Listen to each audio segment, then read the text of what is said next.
નમસ્કાર, બાયસેકના કાર્યક્રમમાં આપનું હાર્દિક સ્વાગત છે। ગુજરાત રાજ્ય માધ્યમિક અને ઉચ્ચતર માધ્યમિક શિક્ષણ બોર્ડ દ્વારા ગુજરાતના તમામ જિલ્લાઓ અને તમામ તાલુકાઓ તમામ ગામડાઓને બાયસેકના માધ્યમથી માત્ર સ્કૂલોમાં જ નહીં પણ ઘરે પણ વિદ્યાર્થીઓ વંદે ગુજરાત ચેનલ ઉપર જ્યારે આવા શૈક્ષણિક કાર્યક્રમો નિહાળી રહ્યા છે ત્યારે સરકારશ્રીને અને બોર્ડને પણ ખૂબ અભિનંદન આપવા ઘટે।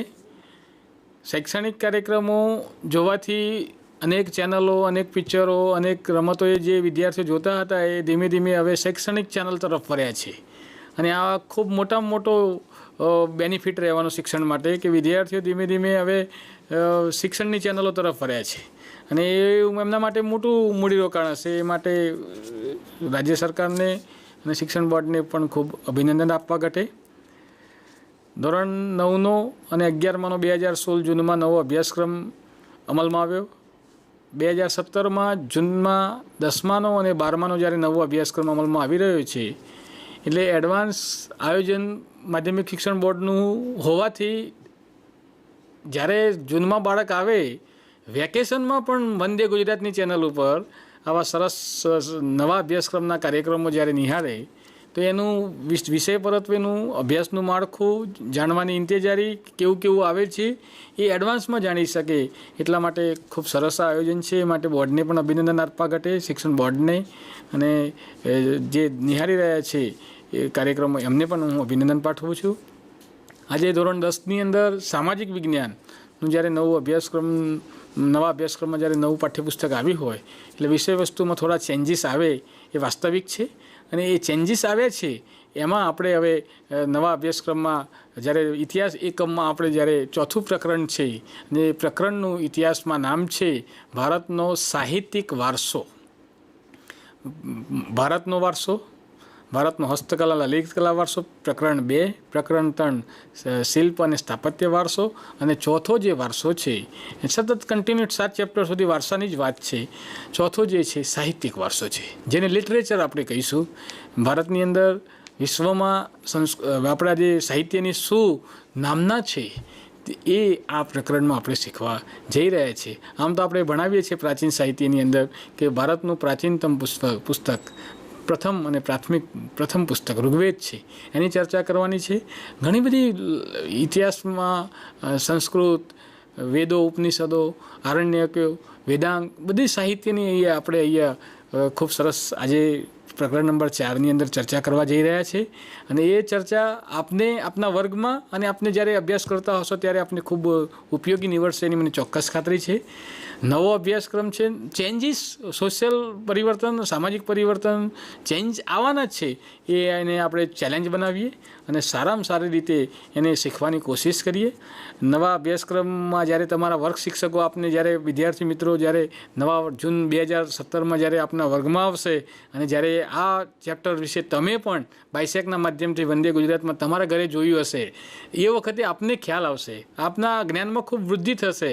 આપ અગાઉથી જાણીને આવ્યા હશો એટલે આપણને ખૂબ એ માહિતીથી સભર હશો તો આપને ખૂબ જાણવામાં, સાહેબની ભણાવવાની પદ્ધતિમાં, સાહેબનું શીખવવાનું જે મહત્ત્વ છે એ આપ સારી રીતે ગ્રહણ કરી શકશો અને એ આપને 2018ની જ્યારે માર્ચની જ્યારે પરીક્ષા લેવાશે એમાં આપને ખૂબ ઉપયોગી નીવડશે એની મને ચોક્કસ ખાતરી છે।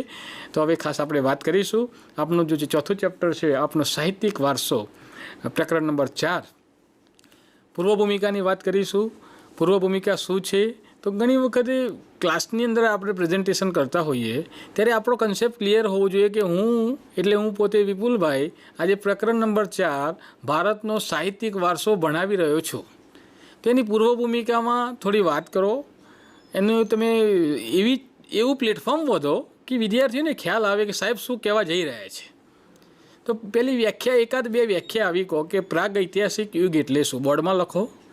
લેખન અને લિપિની શોધ નહોતી થઈ તે પહેલાંના સમયગાળો એટલે પ્રાગ ઐતિહાસિક યુગ। પછી આ બાજુ આવી જાઓ એટલે ખ્યાલ આવશે કે સાહેબ હવે શું કહેવા જઈ રહ્યા છો। તો માનવીએ પ્રારંભિક અવસ્થામાં પોતાના વિચારો, પોતાના ભાવો, પોતાની લાગણીઓ, પોતાની ઉર્મિઓ વગેરે માનવી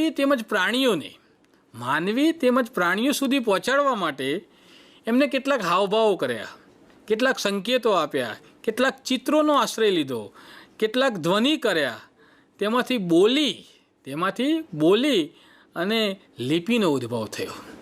બોલી, લોકબોલી, ઘણી વખત સંધુ બોલી, સંધુ કડી, લોકબોલી.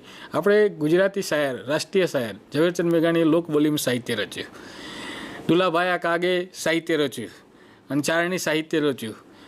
માણસ સુખી થવા દુઃખી થાય છે. વાક્ય એક નાનું જ છે પણ કેટલી બધી અસર કરી જાય છે. આ સાહિત્યના સર્જનથી આજે દુનિયાની લાઇબ્રેરીઓમાં વિશાળ દરદાર ગ્રંથો આપણને પ્રાપ્ત થયા છે. ગોંડલના મહારાજા ભગવતસિંહે એ વખતે પ્રવીણ પ્રકાશન દ્વારા ભગવત ગોમંડલ તૈયાર કરાયા. એમાં એક એક શબ્દનો અર્થ આપણને જાણવા મળે છે. જો આ સાહિત્યના સર્જનમાં જે વ્યક્તિઓ ફાળો આપ્યો છે આજે આપણને ખૂબ ઉપયોગી નીવડે છે. એટલે સાહિત્યના સર્જનમાં પૂર્વ ભૂમિકા શું છે એ તો આપણે સમજવી પડે ને. એટલે અહીંયા ખાસ લિપિ એ ભાષાના ઘડતરમાં આ ખૂબ મહત્ત્વનો પ્રશ્ન છે. લિપિએ ભાષાના ઘડતરમાં મોટો ફાળો આપ્યો.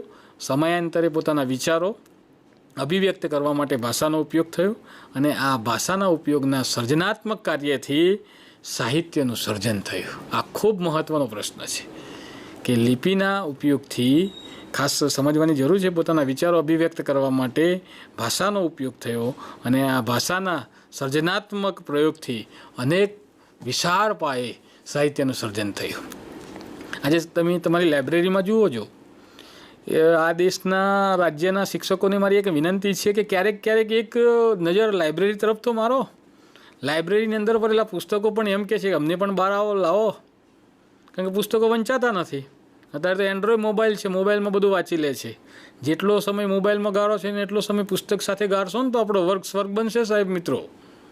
અને હવે નવી જે પેઢી છે ને એ ખૂબ ટેકનોકેટ પેઢી છે. આપના કરતાં પણ ખૂબ ગૂગલ ઉપર સર્ચ કરીને આવે છે.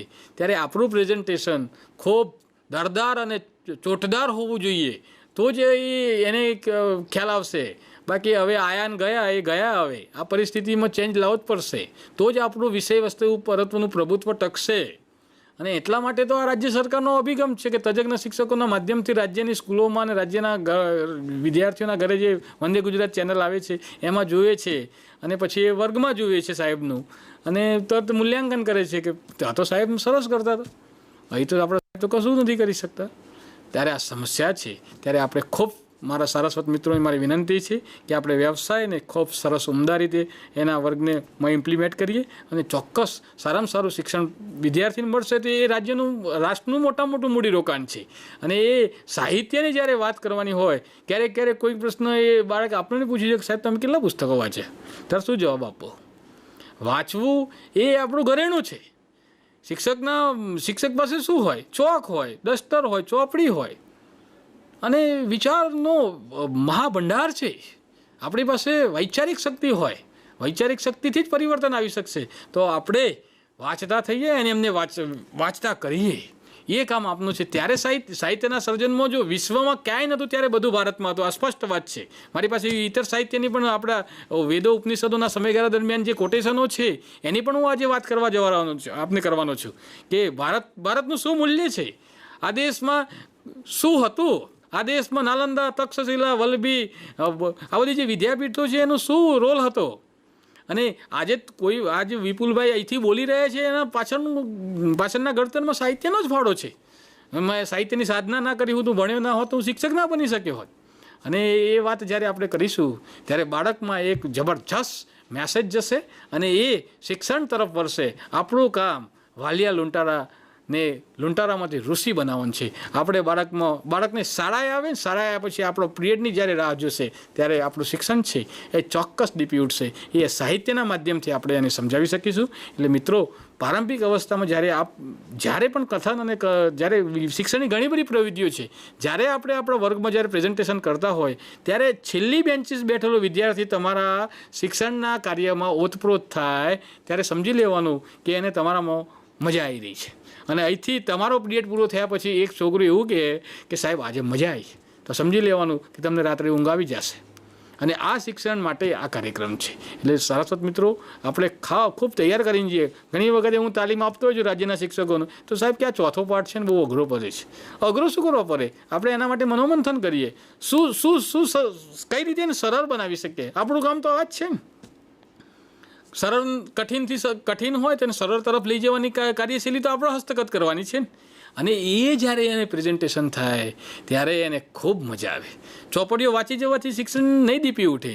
આપણે આપણા વિષયને ખૂબ સારી રીતે ઇમ્પ્લિમેન્ટ કરવાનું છે. અને એટલા માટે આમ બાયસેકનો કાર્યક્રમ છે, એની આપણે ચર્ચા કરીશું. ત્યાર પછી પ્રાચીન સમયગાળા દરમિયાન ભારતની અંદર ઘણું બધું સાહિત્ય રચાયું. ભારતનું વિશિષ્ટતાસભર સાહિત્ય રચાયેલું છે. અને ભારતના વિદ્વાનોએ પ્રાચીન સાહિત્યને બે ભાગમાં વહેંચી દીધું છે. સાહિત્યને છે બે ભાગ પાડે છે. એક વૈદિક સાહિત્ય, વેદો વખતનું સાહિત્ય, અને બીજું છે પ્રશિષ્ટ સાહિત્ય. પ્રશિષ્ટનો અર્થ પણ ઘણી વખતે મને પૂછતા હોય છે ઘણા સારસ્વત મિત્રો કે શું થાય, તો સંસ્કૃતમાં રચાયેલા સાહિત્યને પ્રશિષ્ટ સાહિત્ય કહેવામાં આવે છે. અને ઉપરાંત કેટલીક લોકબોલીમાં પણ રચાયેલું, ખાસ લોકભાષાઓમાં રચાયેલું સાહિત્ય પણ આજે પ્રચલિત થયેલું જોવા મળે છે. આ સાહિત્યના રચનાની અહીંયા ભૂમિકાની વાત કરી. આ સાહિત્યની વાત કરીએ એમાં પછી વિદ્યાર્થીઓને ઉદાહરણ પણ આપવું પડે ને.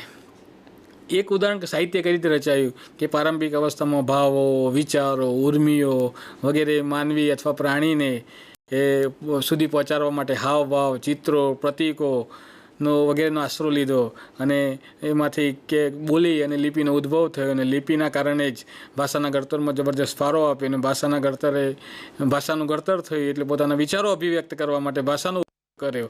અને એમાંથી ભાષાના ઉપયોગથી જ અનેક પ્રકારનું સાહિત્યનું ઘડતર થયું. આ પ્રોસેસ છે. વન ટાઈપ ભાષાનું ઘડતર કઈ રીતે થયું આ વાત થઈ.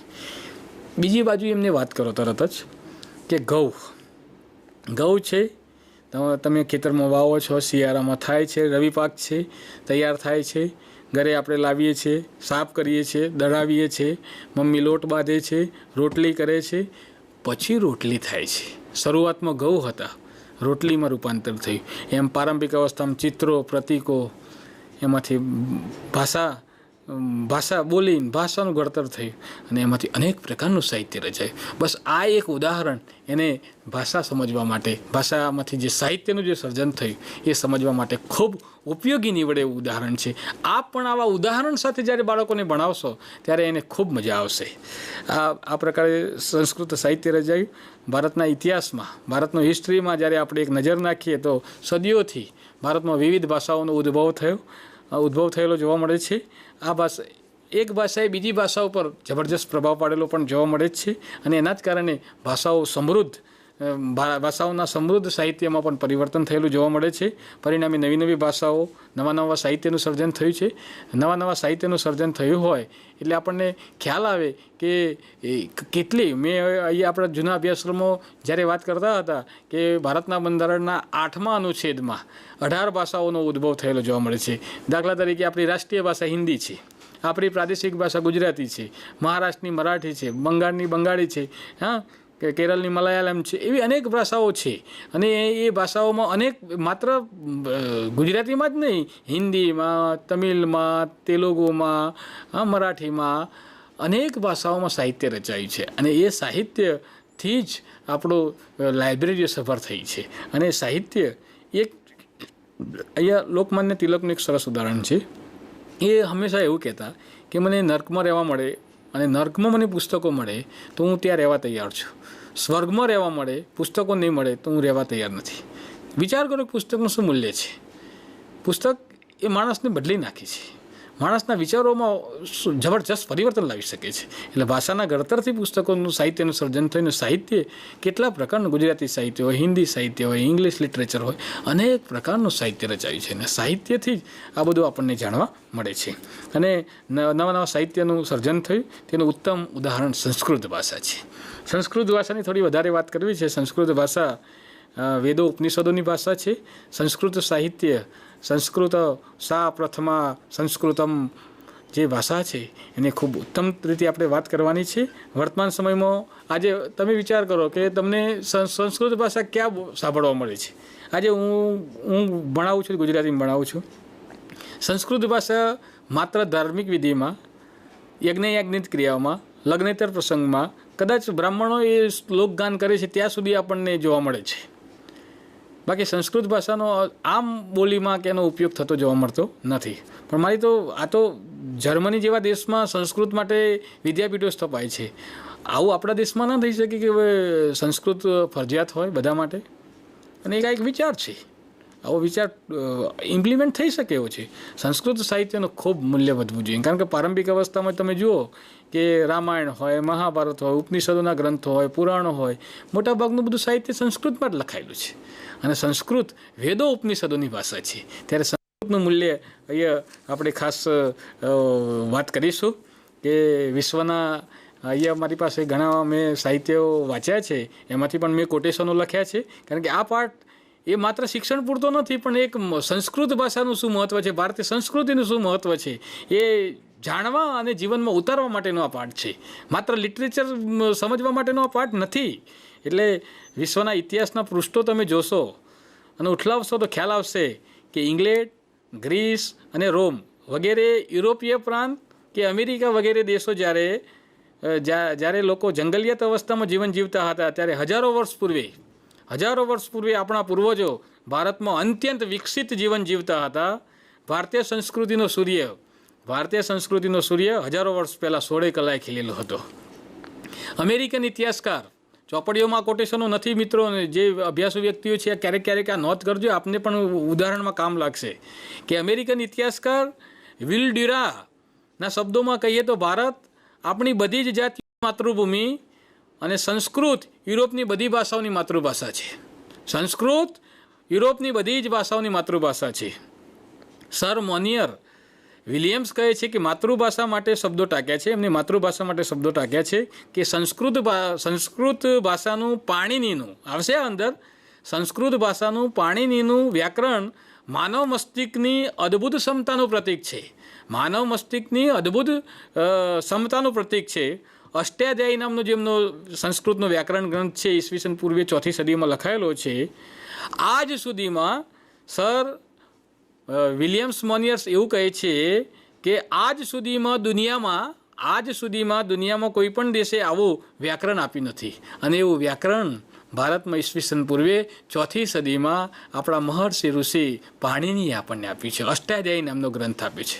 વિચાર કરો, વિશ્વના લોકોને, વિશ્વના ઇતિહાસકારોએ પણ નોંધ લેવી પડી છે આપણા સંસ્કૃત સાહિત્યની. અને સંસ્કૃત સાહિત્યમાં કાલિદાસ હોય, ભવભૂતિ હોય, જેટલા બી ઋષિઓ હોય, એ જેટલા બી સંસ્કૃત સાહિત્યના જે રચયિતાઓ છે, એમના જર્મન કવિ ગેટેને પણ માથે મૂકીને નાચવું પડેલું. આવું અદ્ભુત સાહિત્ય જ્યારે લખાયું હોય એની વિશ્વએ નોંધ લીધી છે. અને આ જ્યારે દેશ દુનિયાના જ્યારે ઇતિહાસકારો હોય, અમેરિકાના હોય કે ઇંગ્લેન્ડના હોય, એને પણ આની નોંધ લેવી પડી છે. બ્રિટનનું ફોર્બસ નામનું મેગેઝિન લખે છે કે સંસ્કૃત ભાષા કમ્પ્યુટર પ્રોગ્રામિંગ માટે સૌથી વધુ અનુકૂળ ભાષા છે. એ પણ આપણા એ ટોપિક આવે છે. અને એની પણ એટલા માટે ચર્ચા કરું છું કે આપણને ખ્યાલ આવે કે ઇંગ્લેન્ડનું ફોર્બસ નામનું જે મેગેઝિન છે એ પણ લખે છે કે સંસ્કૃત ભાષા કમ્પ્યુટર પ્રોગ્રામિંગ માટે સૌથી વધુ અનુકૂળ ભાષા છે. આવી વિશ્વની સૌથી પ્રતિભાશાળી ભાષા ભારતની વિશ્વને અમૂલ્ય ભેટ છે. ભારતે આજે તમે કહો છો કોમ્પ્યુટર ડેવલપ થવા માટે વિશ્વના પાશ્ચાત્ય દેશોનું પ્રદાન છે, પણ પાશ્ચાત્ય દેશોના ડેવલપમાં તો આપણી સંસ્કૃત ભાષાનું પ્રદાન છે.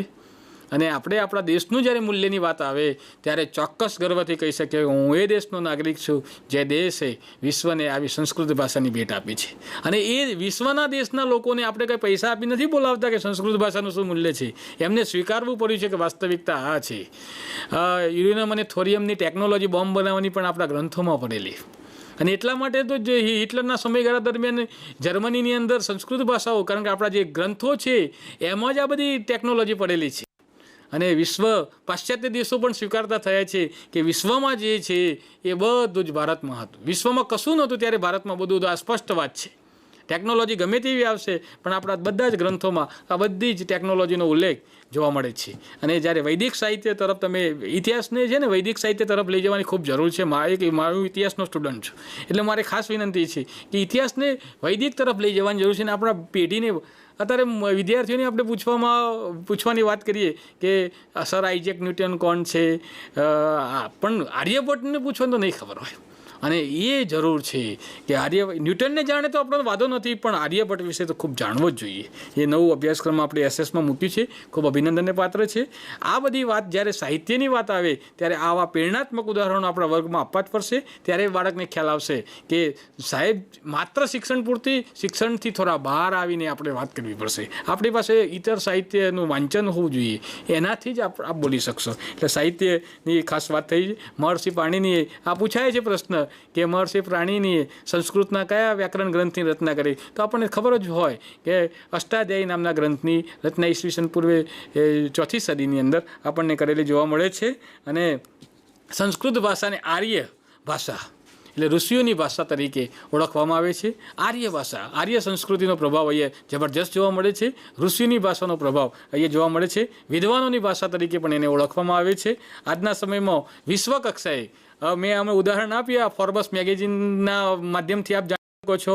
સર વિલિયમ્સના શબ્દોમાં પણ આપણે જોયું, અમેરિકન ઇતિહાસકાર વિલ ડ્યુરાના શબ્દોમાં પણ જાણીએ છીએ કે સંસ્કૃત ભાષાનું શું મહત્ત્વ છે. એટલે સંસ્કૃત એ માત્ર વિશ્વ કક્ષાએ અને ખાસ કમ્પ્યુટર ક્ષેત્રે જબરજસ્ત ડેવલપ બનેલી જોવા મળે છે. સંસ્કૃત ભાષા આ ખાસ મહત્ત્વનો પ્રશ્ન છે. સંસ્કૃત ભાષા ધર્મ, તત્વજ્ઞાન, જ્ઞાન અને વિજ્ઞાનની ભાષા છે. માત્ર એકલી ભાષા નથી, ધર્મની છે, જ્ઞાનની ભાષા છે, વિજ્ઞાનની ભાષા છે અને તત્વજ્ઞાનની ભાષા છે. અને સંસ્કૃત ભાષા માટે જેટલું કહીએ એટલું ઓછું પડે. આ તમે પ્રસ્તાવનામાં સમજાવી શકશો અને તો સારી રીતે ભાષા અને સાહિત્ય વિશે છોકરાઓને જ્યારે પૂછાય ત્યારે સરસ રીતે લખી શકશે. બીજો મુદ્દો છે પ્રાચીનતમ ભારતીય સાહિત્ય. ભારતનું પ્રાચીનતમ સાહિત્ય અને મધ્યકાલીન સાહિત્ય, બે પોષણ બહુ મહત્ત્વના છે, એની વાત કરીશું. હવે પહેલું જે છે વેદ. કેટલા વેદો છે? 4. ઋગ્વેદ, સામવેદ, અથર્વવેદ, યજુર્વેદ. આ 4 વેદો છે. અને અહીંયા વેદનો અર્થ થાય છે જ્ઞાન. વેદનો અર્થ થાય છે જ્ઞાન. કેટલો સરસ છે! વેદનો અર્થ થાય છે જ્ઞાન. 4 વેદો છે અને પહેલો વેદ છે ઋગ્વેદ. તો આપણે ઋગ્વેદની ચર્ચા કરીશું. ઋગ્વેદ પછી સામવેદની, અથર્વવેદની, યજુર્વેદની ચર્ચા કરીશું. ભારતીય સાહિત્યનું પ્રાચીનતમ પુસ્તક ઋગ્વેદ છે. આ ખૂબ મહત્ત્વનો પ્રશ્ન છે, એમસીક્યુમાં આવે. ભારતીય સાહિત્યનું પ્રાચીનતમ પુસ્તક ઋગ્વેદ છે. એની અંદર 1028 કેટલી 1028 ઋચાઓનો સંગ્રહ છે.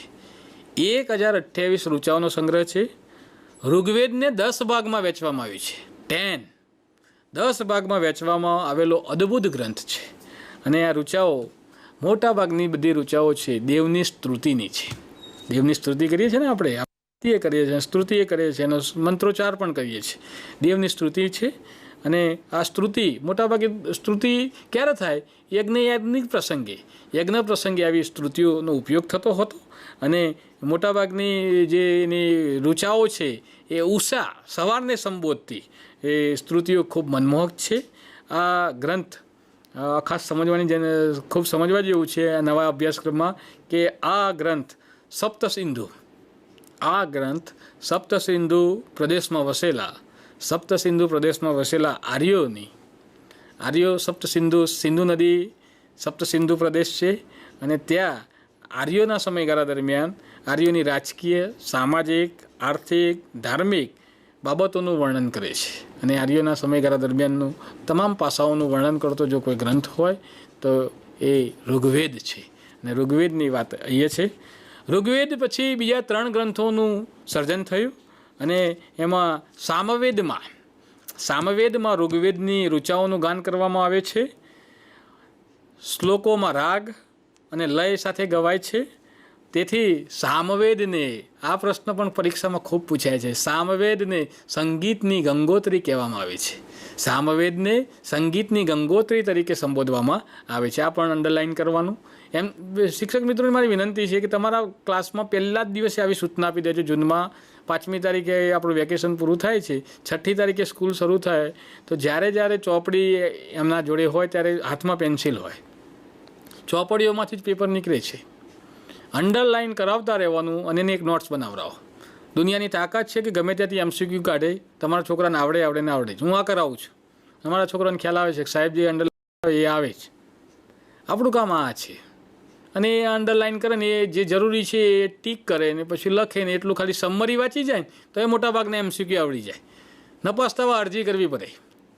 આવી પરિસ્થિતિ સર્જવા માટે આપણે આવું કરાવવાની જરૂર છે ને ટ્યુશન મ્યુશન કરાવવાની કોઈ જરૂર નથી. હું તો કહું છું ક્લાસમાં ધ્યાન આપે ને તો કંઈ વિદ્યાર્થીને ઘેર જઈને કંઈ જોવું ના પડે, પણ આપણું પ્રેઝન્ટેશન એવું હોવું જોઈએ.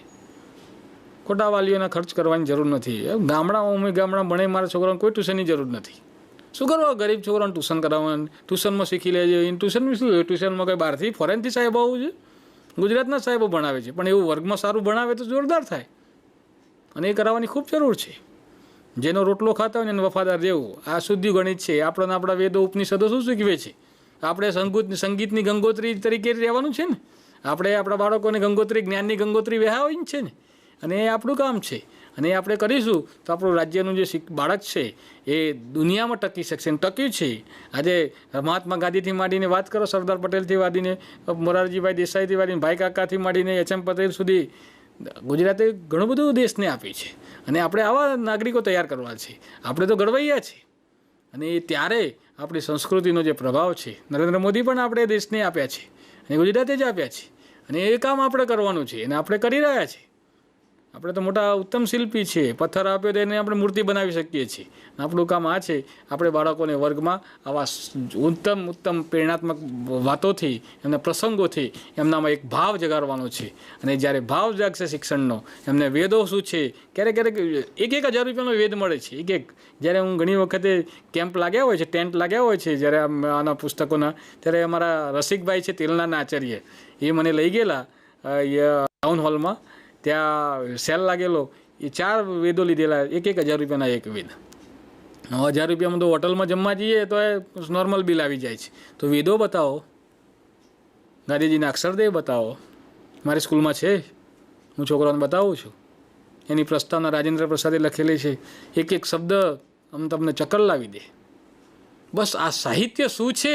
સાહિત્ય બતાવવું પડશે. સાહિત્ય કઈ રીતે રચાય, લેખકો કઈ રીતે લખે છે, કઈ રીતે એની ચોપડીઓ બને છે, એમના વિષયો કેવા હોય છે. આ બાળકોને હસ્તગત કરાવવાની કલા જો કેળવી દેશો તો પાયો મજબૂત હશે, તો ઇમારત જોરદાર થશે. અને શિક્ષકનું આ કામ છે. એટલે સાહિત્યની વાત કરીશું. ત્યાર પછી અને સંગીતની ગંગોત્રી સામવેદ કહેવામાં આવે છે. યજુર્વેદ, યજ્ઞનો વેદ કહેવામાં આવે છે. યજ્ઞનો વેદ કહેવામાં આવે છે યજુર્વેદને. એમાં વેદ ગદ્ય અને પદ્યમાં પણ રચાયેલું જોવા મળે છે. યજ્ઞ વખતે બોલવામાં મંત્રો, ક્રિયાઓ, વિધિઓનું વર્ણન પણ યજુર્વેદમાં કરવામાં આવ્યું છે. અને ખૂબ જ મહત્વનું આ પ્રશ્ન પણ પૂછાય છે. ચોથો વેદ છે અથર્વવેદ. અથર્વવેદમાં કર્મકાંડ અને સંસ્કારનું વર્ણન છે. આ ખૂબ મહત્વનો પ્રશ્ન છે કે કર્મકાંડ અને સંસ્કારોનું વર્ણન કયા ગ્રંથમાં કરવામાં આવેલું છે. તો 4 વિકલ્પ તો હોય: ઋગ્વેદ, સામવેદ, અથર્વવેદ ને યજુર્વેદ. તો વિદ્યાર્થીને ખબર હોય કે સાહેબે મારે વાત કરી હતી કે કર્મકાંડ અને સંસ્કારનું વર્ણન છે એ અથર્વવેદમાં છે, છેલ્લા વેદમાં છે. કશું ના આવડત છોકરાને તત ખબર પડે ઋગ્વેદ, સામવેદ, અથર્વવેદ ને યજુર્વેદ. તો તમારે બોલવામાં પછી કન્ટિન્યુટી રાખવી પડે. હું ખોટું બોલે પણ તમારે આ રીતે બોલવું પડે: ઋગ્વેદ, પછી અહીંયા વાત સામવેદ, પછી યજુર્વેદ, પછી અથર્વવેદ. તો તમે એને સારી રીતે સમજાવી શકશો. 4 વેદો, 4 વર્ણો, 4 વ્યવસ્થા બોર્ડમાં લખી જ દેવાની. હું સ્કૂલમાં લખું છું 4 વેદો, 4 વર્ણો: બ્રાહ્મણ, ક્ષત્રિય, વૈશ્ય અને શૂદ્ર. આશ્રમ વ્યવસ્થા, 4 વ્યવસ્થાની વાત કરું છું. 4 વ્યવસ્થા પછી એને 1 થી 25 સુધી, 25 થી 50, 50 થી 75 અને 75 થી 100. બ્રહ્મચર્ય આશ્રમ, ગૃહસ્થાશ્રમ, સંન્યાસાશ્રમ અને વાનપ્રસ્થાન આશ્રમ. આ 4 આશ્રમોનું એમને 4 એટલે છોકરાઓને 4 વેદો, વર્ણો, આશ્રમો અને એનો સમયગાળો. આવું એક કાયમ માટે એક ચાર્ટ બનાવી દેવડાવો ને સ્કૂલોમાં. ગમે તે, આ તો બદલાવાનું નથી. આ તો પ્રાચીન સાહિત્ય વખતનું છે. અને એ કાયમ માટે જેની દ્રષ્ટિ પહોંચે. આ દાખલા તરીકે આ બાયસેકના સ્ટુડિયોમાં AC છે, નજર પડે ને ત્યાં એ ચાર્ટ ઉપર કાયમ નજર પડે અને કાયમ એને યાદ રહી જાય. તમે ભણીને ગયા હોય ને તમે પછી શિક્ષક બનો ને તો તમે કહી શકો કે વિપુલભાઈ સાહેબ અમને રોજ આ બતાવતા હતા કે આમાં જોઈ લો. કાયમ યાદ રહી જાય સાહેબ. વિચાર નાનો છે, કાયમ માટે ઇમ્પ્લિમેન્ટ થઈ જાય અને કાયમ માટે છોકરાને યાદ રહી જાય કે ભાઈ અથર્વવેદમાં કર્મકાંડ અને સંસ્કારનું વર્ણન છે, એ પાકું જ થઈ જાય અને ગોખવાની કાંઈ જરૂર પડે નહીં. આવું શિક્ષણ ઉત્પન્ન કરવાની ખૂબ જરૂર છે, તો એને રોચક અને રસિક લાગે. ત્યાર પછી ઉપનિષદોની વાત છે. ઉપનિષદોની અંદર આપણે બ્રહ્માંડ, આખું જે અખંડ બ્રહ્માંડ છે, એ અખંડ બ્રહ્માંડમાં શ્રી હરિ તું એક જ હરિ છે. આ દુનિયામાં એ ના હોય ને તો દુનિયાની કોઈ દુનિયાનો એવો વૈજ્ઞાનિક પેદા નથી થયો કે હવા પકડીને બતાવે.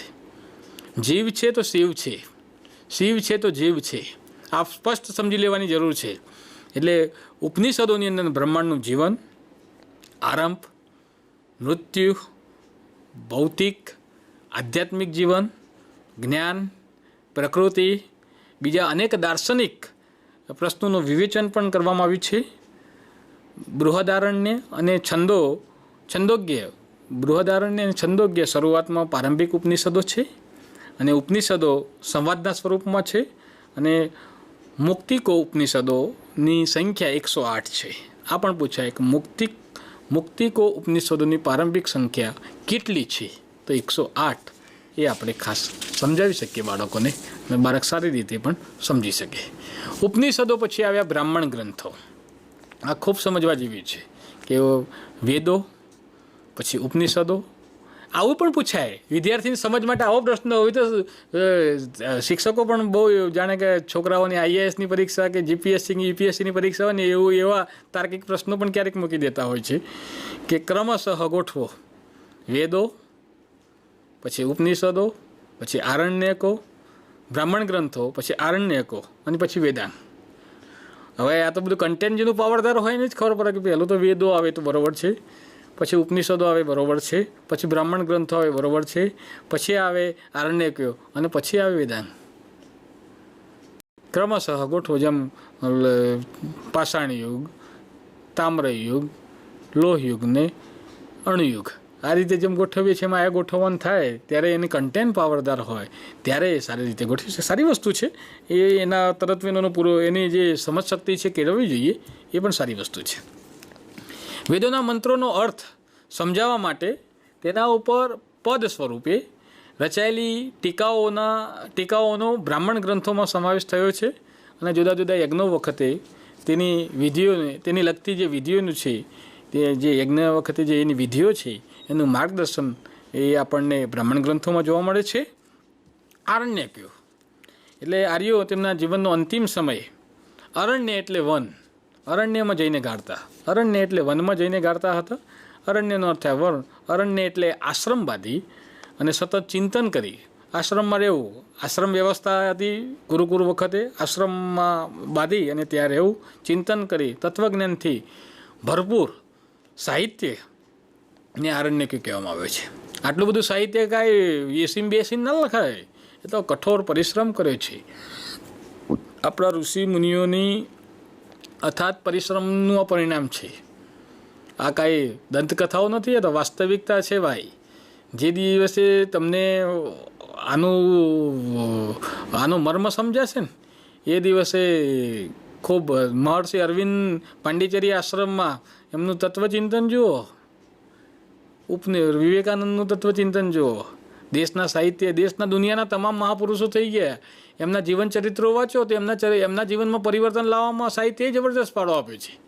અને ઋગ્વેદ હોય, સામવેદ હોય, અથર્વવેદ હોય, અજુર્વેદ હોય, ભગવદ્ ગીતાના દાર્શનિક સિદ્ધાંતો હોય, સંસ્કૃત સાહિત્ય, ધર્મ, જ્ઞાન, તત્વજ્ઞાન, કર્મની, સિદ્ધાંતની, આ બધું આપણને સાહિત્યમાં જાણવા મળે છે. ભાઈ આપણા રાષ્ટ્રપિતા મહાત્મા ગાંધીજીનું એક સરસ વાક્ય છે કે હું જ્યારે દ્વિધામાં આવી જાઉં છું ત્યારે હું ભગવદ્ ગીતાનો સહારો લઉં છું અને એમાંથી મને માર્ગ મળી જાય છે.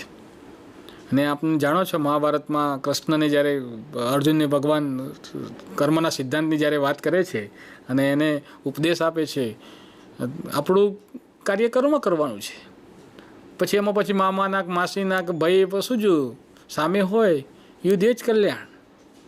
આ બધી વાત કર્મના સિદ્ધાંતની વાત હોય કે શિક્ષણના સિદ્ધાંતની વાત હોય, આપણને આપણું સાહિત્ય છે એ માનવ બનવાની પરિક્રમા શીખવે છે, માનવ બનવાની કેળવણી આપે છે. એટલે ધીમે ધીમે હવે એના તરફ આપણે વળવું જ પડશે. તો જ વાસ્તવિકતા તરફ આપણે ટકી શકીશું, બાકી ટકવાનું કોઈ સ્કેલ જ નથી.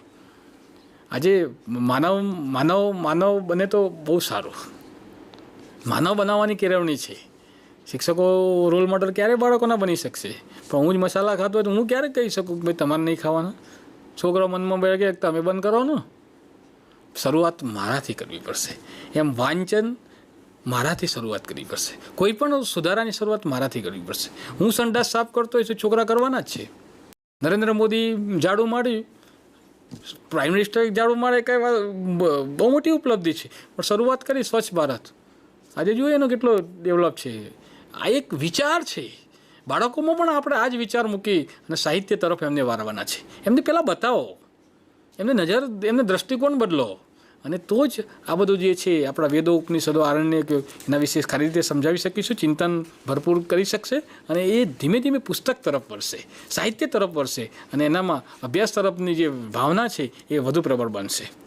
વેદાંગ છે તો વેદાંગ સાહિત્યની અંદર કર્મકાંડો છે, ઉપરાંત જ્યોતિષશાસ્ત્ર છે, વ્યાકરણ છે, ખગોળશાસ્ત્ર છે, એ બધાનો વેદાંતની અંદર સમાવેશ થયેલો આપણને જોવા મળે છે. ખૂબ મહત્ત્વની વાત હવે આવી છે ભારતના 2 મહાકાવ્યો, રામાયણ અને મહાભારત. ભારતના 2 મહાકાવ્યોની વાત કરવાની છે. હું પહેલી રામાયણની વાત કરીશ. રામાયણના રચયિતા છે એ વાલ્મીકી. હમણાં જ મેં વાત કરી કે વાલીઓ લૂંટારો હતો. લૂંટારામાં ઋષિ કઈ રીતે બની જાય? નારાયણ મુનિએ કીધું કે ભાઈ તમે આ બધા પાપ કરો છો, લોકોને લૂંટી લાવો છો, અને આ પાપ કરો છો, પાપમાં કોણ ભાગીદાર થશે? તમે તમારા પરિવારમાં પૂછી આવો કે શું થાય. ઘરે ગયા, પાછા આવ્યા, ઘેરથી જવાબ આવ્યો કરે ભોગવે. તરત જ વાલિયા લૂંટારાને ખ્યાલ આવી ગયો, અને તરત જ ઋષિ નારદમાં પગમાં પડી ગયો, અને ત્યારથી એ લૂંટારામાં ઋષિ બની ગયો અને રામાયણની રચના કરી. 24,000 શ્લોકો છે, અને અયોધ્યાના રાજા રામચંદ્રના જીવન સાથે જોડે. જો આ વિદ્યાર્થીઓને સમજાવવાની આપણી ટેકનિક જુઓ. આ 3 માર્કનો પ્રશ્ન ઘણી વખતે પૂછાય છે સી વિભાગમાં કે રામાયણ અને મહાભારત વિશે લખો. તો પહેલું એના રચયિતા, રામાયણના રચયિતા વાલ્મીકી છે. 24,000 જેટલા શ્લોકો છે. 24,000 જેટલા શ્લોકો છે. અયોધ્યાના રાજા રામચંદ્રના જીવન ચરિત્ર વિશેની વાત છે. દિલચસ્પ વાતો જોડાયેલી જોવા મળે છે. રામાયણ છે મહાભારત કરતાં નાનું છે. ચલો 4 મુદ્દા થઈ ગયા. આપણા બાળકોને ઇઝીલી યાદ રહે એવી આપણે પ્રેઝન્ટેશન ના કરી શકીએ. પછી આ બાજુ લો મહાભારત. મહાભારતના રચયિતા છે વેદવ્યાસ. મહાભારતની અંદર મહાભારત એ વિશ્વનો મોટામાં મોટો ગ્રંથ છે. 1,00,000 શ્લોકો છે. 1,00,000 જેટલા શ્લોકો છે. અને મહાભારતની અંદર ખાસ ભગવદ્ ગીતાના દાર્શનિક સિદ્ધાંતો કર્મ, ભક્તિ અને જ્ઞાન, કર્મ અને ભક્તિના વિવેચન કરવામાં દાર્શનિક સિદ્ધાંતોનું કરવામાં આવ્યું છે. કૌરવ અને પાંડવોના યુદ્ધનું વર્ણન છે. બસ આ 4 મુદ્દા. કયો વિદ્યાર્થી ના લખી શકે સાહેબ? વિચાર કરી શકો. વાત ઇમ્પ્લિમેન્ટની છે. તમે મોરારી બાપુની કથામાં 1 થી 2 લાખ ઓડિયન્સમાં બેઠા હોય છે, કેમ ઘેર જવાનું નામ નથી દેતા? કારણ કે એમની રજૂઆતની જે કલા છે એ હસ્તગત કરી છે. એમને જાણવાની ઇંતજારી છે કે બાપુ કહી રહ્યા છે એ આધ્યાત્મિક તરફ વાળી રહ્યા છે. તો આપણે આપણા વર્ગના મોરારી બાપુ ના બની શકીએ? આ 3 ચલો એક છેલ્લી બેન્ચ, મને ખબર છેલ્લી બેન્ચીસવાળાને આવડી જાય સાહેબ, આવડી ગયું. 3-4 વખત બોલીએ, બોર્ડમાં લખીએ, અને 2-3 વિદ્યાર્થીને ઊભા કરીને પૂછીએ, એ બોલે, એટલે બધા વિદ્યાર્થીનું ધ્યાન સીધું બોર્ડ ઉપર જ હોય. પછી વિચાર કરો કે ગામડાના છોકરાઓને આવડે કે ના આવડે. હવે આ ટૂંકનો 3 માર્કની છે, અને તરત એ આવડી જાય. બસ આ રીતે ઇમ્પ્લિમેન્ટ કરશો તો ચોક્કસ મને ખબર છે કે વિદ્યાર્થીઓને ચોક્કસ સફળ મળશે. મહાભારતના શ્રીમદ ભાગવદ્ ગીતામાં ગહન દાર્શનિક સિદ્ધાંતોનું વિવેચન છે, અને તેના 3 માર્ગો છે.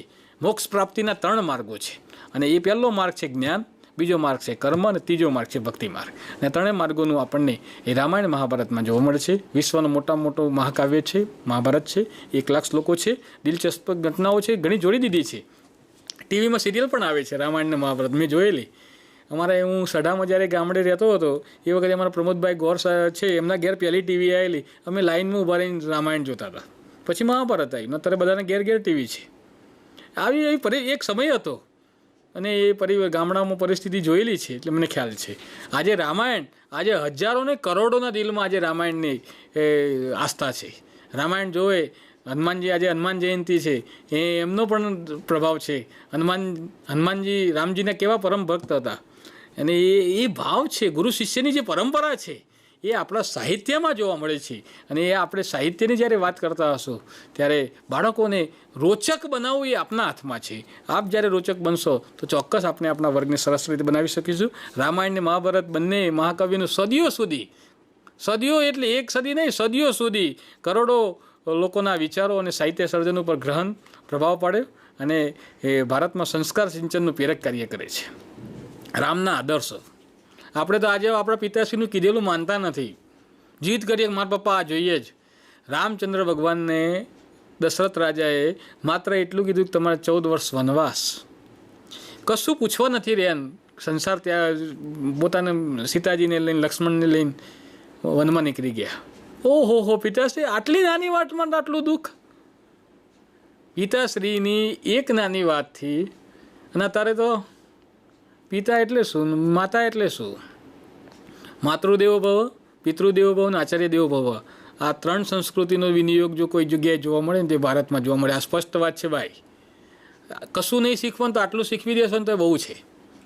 અમેરિકામાં વિદ્યાર્થીઓ પોતાના મા બાપને રિવોલ્વર બતાવે છે, શૂટ હિમ, ત્યારે આપણા મા બાપને આપણે પગે લાગીએ છીએ. આ ભારતીય સંસ્કૃતિ છે. ના લાગતા હોય તો માધ્યમથી બીજા કોઈ મંદિર લાગો તો બેટર દેન, પણ ના લાગો તો તમારા મા બાપને પગે લાગજો કે જ્યાંથી તમારું સર્જન થયું છે. અને એ કોણ શીખવે છે? ભારતીય સંસ્કૃતિ શીખવે છે. અને રામાયણ મહાભારતના આ ઉદાહરણો એટલે હજારો વર્ષો સુધી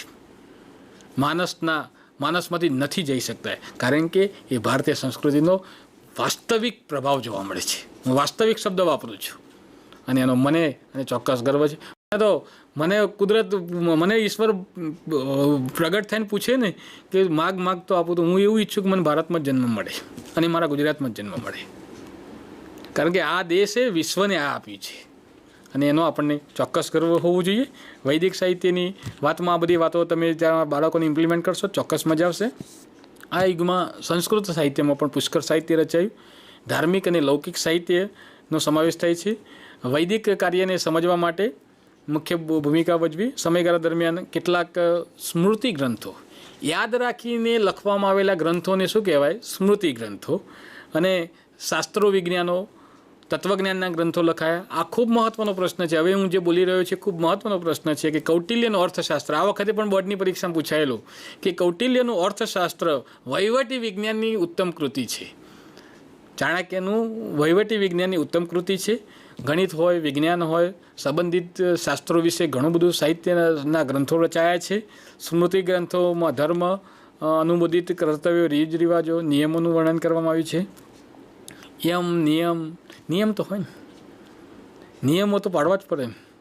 આપણા પિતાશ્રીને આપણા મૂળ શું છે કે પાશ્ચાત્ય તરફ વર્યા છે ને, એ આપણી મોટી મોટી ઉપલબ્ધિ છે. દશરથ રાજાને રામચંદ્ર ભગવાન પિતાશ્રી કહેતા હતા. આપણે પિતા આવ્યા, શ્રી ભૂલી ગયા, પછી પપ્પા આવ્યા, પછી ડેડ આવ્યા. ડેડ સુધી ના પહોંચો એવી મારી વિનંતી છે. પિતાશ્રી, નાભીમાંથી અવાજ આવે ને માતૃશ્રી. તમે વિચાર કરો કે માતૃશ્રી, 1 મિનિટ માટે બંધ આંખ કરીને જુઓ ને તો માં દેખાય. આખી આમ તો ગબ્બરવાળી માં દેખાય અને હનુમાનજીએ દેખાય. આ પ્રભાવ આપણી સંસ્કૃતિમાં છે. અને એટલે આ બધું સાહિત્ય સાથેની જ્યારે વાત કરો ત્યારે મેં હમણાં જ વાત કરી કે જર્મન કવિ ગેટેને પણ જો અભિજ્ઞાન શાકુંતલમ જો વાંચીને નાચવાનું સામર્થ્ય પ્રાપ્ત થયું હોય, એવું તો કાલિદાસનું શું વર્ણન હશે, એવું વૈદર્ભી શૈલીમાં એમને શું લખ્યું હશે. આ આપણો પ્રભાવ છે સાહેબ, આપણા સાહિત્યમાં આ છે. મેઘાણીનું સાહિત્ય એ વખતે અંગ્રેજોને દેશમાંથી હાંકી કાઢવા માટે ગાંધીજીને લખેલો પત્ર કે બાપુ ઝેરનો કટોરો પી જાજો. કેવા એક એક શબ્દો જુઓ તમે. અને આવા શબ્દોની તાકાત, સાહિત્યની તાકાત દેશ દુનિયાને બદલી શકે છે. એ પણ આપણે એક ખાસ વાત કરીશું. પ્રારંભિક સમયગાળા દરમિયાન બૌદ્ધ સાહિત્યની પણ વાત કરવાની છે. બૌદ્ધ સાહિત્ય, આ પ્રશ્ન પણ પૂછાય છે, બૌદ્ધ સાહિત્ય પાલી ભાષામાં લખાયું છે. પાલી ભાષા છે એ ભાષામાં લખાયું છે. અને બૌદ્ધ સાહિત્યને 3 ભાગમાં વહેંચી દેવામાં આવ્યું છે. બૌદ્ધ સાહિત્યને ત્રિપિટક કહેવામાં આવે છે. બૌદ્ધ સાહિત્યના ગ્રંથને ત્રિપિટક. પહેલું ત્રિપિટક એટલે શું? ત્રિપિટક સૂત એટલે સૂત્ર પિટક. સૂક્ત નહીં, સૂત્ર પીટક, પછી વિનય પીટક અને અભિગમ પીટક, ત્રિપીટક છે. આ ઉપરાંત બૌદ્ધ સાહિત્યના ઘણા બધા ગ્રંથો લખાયા છે. અને ગુપ્ત યુગમાં આ ખૂબ મહત્વનું છે. ગુપ્ત યુગને સાહિત્યના સર્જનનો સુવર્ણ યુગ કહેવામાં આવે છે. ગુપ્ત યુગની વાત આવે છે. ગુપ્ત યુગમાં સાહિત્યનો સુવર્ણ યુગ કહેવામાં આવે છે. ગુપ્ત યુગમાં સંસ્કૃતમાં કાવ્યો, નાટકોનો જબરજસ્ત વિકાસ થયો. નાટકોનો એમાં સુવર્ણ યુગ કહેવામાં આવે છે. અને એ વખતે આપણા વિશ્વ પ્રસિદ્ધ કવિ કાલિદાસ, ભવભૂતિ, ભારવી, ભર્તુહરી, બાણભટ્ટ, માદ, ભાસ ઇત્યાદિનો સમાવેશ થાય છે. એમાં બધા તમામ જે ભારતભરમાં વિખ્યાત છે, એમાં કવિ કાલિદાસ વિશ્વ પ્રસિદ્ધ કવિ અને નાટ્યકાર છે. તેમની ઉત્તમ કાવ્યકલા અને ઉત્તમ નાટ્યશૈલી એમને કુમાર સંભવ, પછી મેઘદૂત, ઋતુસંહાર, અભિજ્ઞાન શાકુંતલમ, એમના નાટકો છે, મહાકાવ્ય છે, ખંડકાવ્ય છે, વિક્રમોર્વશિયમ છે, ઋતુસંહાર છે. આ બધા નાટકો, કાવ્યો, મહાકાવ્યો રચેલા છે. અને ખાસ બાણભટ્ટ લિખિત હર્ષચરિત, સમ્રાટ હર્ષવર્ધનનું જીવન છે. બાણે કાદંબરીની રચના કરી. આ બધા જોડકામાં પૂછાય છે. એ જ્યારે આપણે સ્કૂલમાં ભણીશું ત્યારે શિક્ષક મિત્રોને વિનંતી કે છોકરાઓને જોડકા તૈયાર કરી દો કે બાણે શું લખ્યું તો કાદંબરી, બાણ લિખિત હર્ષચરિત સમ્રાટ હર્ષવર્ધનનું જીવન છે, બાણે કાદંબરીની રચના કરી, ભવભૂતિનું ઉત્તમ રામચરિત્ર, ભારવીનું કીર્તાર્જુનિયમ, વિશાખાદત્તનું મુદ્રા રાક્ષસ, સુદ્રકનું મુખ્ય કટિગમ, દંડીનું 10 કુમાર ચરિત્ર. આ જોડકા તૈયાર કરશે એટલે એને ખબર પડશે કોની કૃતિ ને એના રચયિતા કોણ છે. આવા જોડકા તૈયાર કરી દેશે એટલે એને ખૂબ સરસ રીતે યાદ રહી જશે. આ બધા ગ્રંથોમાં ખાસ પ્રણય છે, પ્રેમ છે, રાજકીય ઘટનાઓ છે, રૂપકો છે, હાસ્ય ગ્રંથો છે અને બધું છે જ, પણ અંદર તત્વજ્ઞાન છે. એ ગુપ્ત યુગ દરમિયાન સંસ્કૃત સાહિત્યમાં આ બધું સાહિત્ય રચાયેલું આપણને જોવા મળે છે. અહીંયા આપણો પાઠ ચાલુ જ છે. બીજો વિભાગ આના પછી જોઈશું. જય હિન્દ, જય ભારત.